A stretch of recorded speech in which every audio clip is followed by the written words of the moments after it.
Drag her up. Oh, I got lots of sand in the back of this drip-mobile. Drip. There's no fuel in this tank. I ran it right to empty and then I put a gallon in.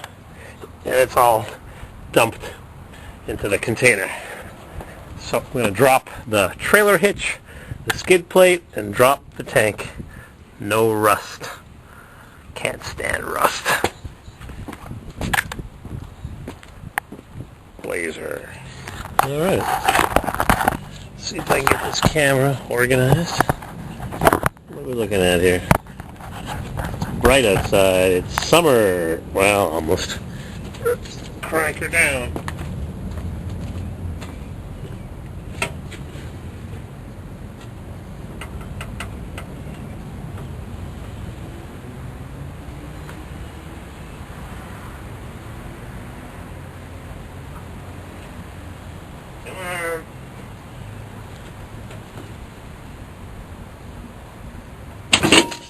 Oh, wonderful.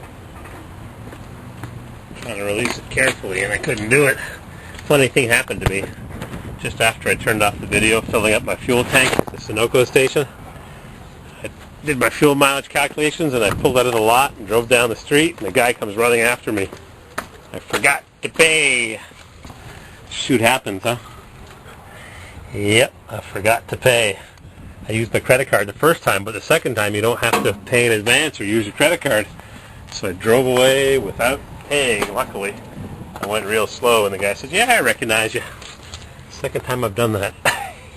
Too bad I didn't have the camera going when he comes running up to my window. Hey, buddy, you didn't pay! Oh, shit. That bolt's already loose. Very interesting. Like my new gloves? Blue. Food service, so you don't lose them in the pizza dough. Alright. At least nothing's rusty. Alright. Got my job.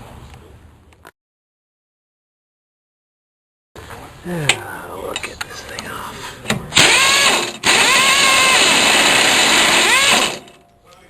Just keep letting her spin.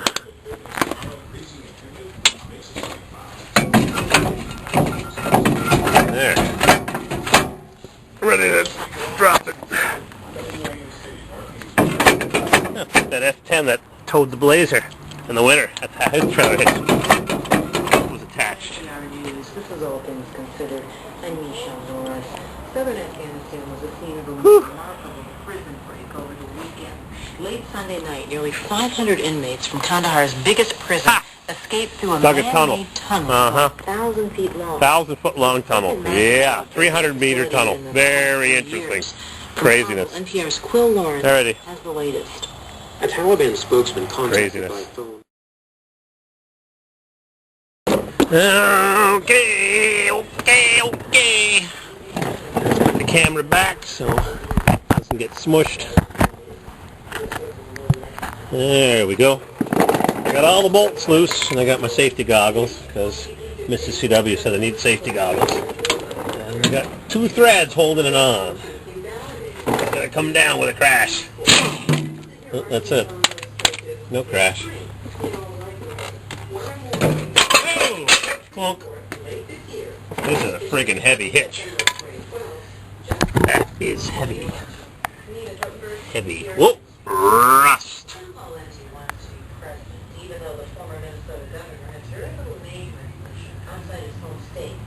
Next is the skid plate.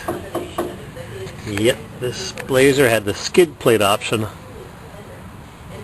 And it's bolted on from on top. See that? This is going to be fun. I may have to pull the back bumper for this plate. It's funny, the Suburban uses a piece of rubber here. Plastic rubber. And the Blazer uses a piece of tin. Galvanized.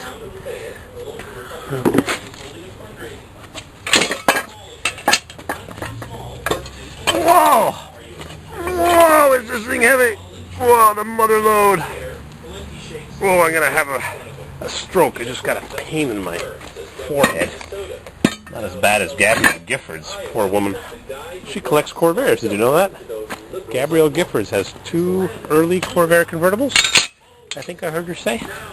United States Senator Oh, it's wrench time! would sing about New York. I'm going to make some Corvair adjustable, idler adjustable wrenches. Of course, these days, Minnesota is also the land of the Tea Party. Half-inch Chevrolet! In 1920, the federal budget was actually lower than when he came in. I'm getting too old to be crawling underneath. T-Rucks. Ever achieve such a thing again. Bolts are Certainly buried. Reagan, second, Bolts. who was cut taxes. Not too rusty. Was 25%. The lowest. What do you think of that rusty Chevrolet? Lower Uh-oh. than Reagan's mythic 28% tax rate from the 19th Coming down. law. Unemployment? Coolidge is actually lower than Ron's. Dave, match tax cuts with budgetary restraints. Worthy rule. Reagan himself admired there goes Coolidge. drip, drip, drip. It's time the rest of us did too. In economic history at Council on Foreign Relations.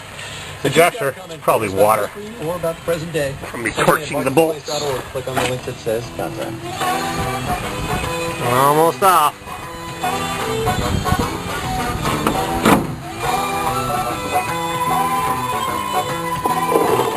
Almost off. Italy and France will meet tomorrow to talk about the Middle East. Nothing to do with NATO or Libya or the no-fly zones.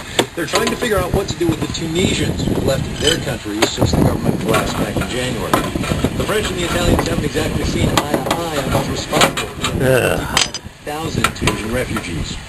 So continuing our coverage of the human economic cost of those protests, Marketplace's Stephen Beard reports now from the town of Oria, the Italian border. So those Tunisians are housed. Here she comes. Tunisians let off There she in the blows. game of soccer in Oria's No main rust. square. They arrived here a month ago. Perilous Oh, route. my gloves. Mohammed Munadi crossed the Grimy. Mediterranean in a leaky, overloaded fishing boat. Nearly Whee! hours in the bad weather. Oh, Really bad weather. The boat nearly sank. this is a heavy skid plate. The luck and God protect us. Of the migrants in a temporary camp That's outside a good of the skid Many plate. like Below are complaining. Le Macarena, sì. Tu le Macarena. Macaroni, macaroni, macaroni. All we get is macaroni, he says. There are no cigarettes, No rust. coffee. It's a prison. Next fuel tank, but it's starting to rain. The migrants are free to walk So I'm in gonna and make out some of the wrenches. camp, but they're not permitted to leave the Corvair facility. idler wrenches. Once they've settled in Europe, Phew! work, Getting too old for this. Ha, must be so. Battery's almost dead. Whoa! Wee! Yeah.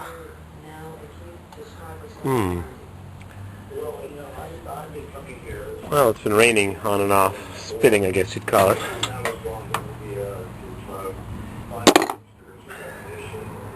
Where'd the nut go? Yeah, where'd the nut go? Right there. I just helped the kid next door change his stoplight on his Ford Focus. Right there. He said, I don't have any money. I said, don't worry about it. I got lots of good used light bulbs. I guess my tank's ready to fall down, huh? Sand. I don't want to look at the top of it. I'll go do something else. Make some Corvair wrenches. Tank's ready to drop. Time for Corvair wrenches. That have We'll get her arisen done. over the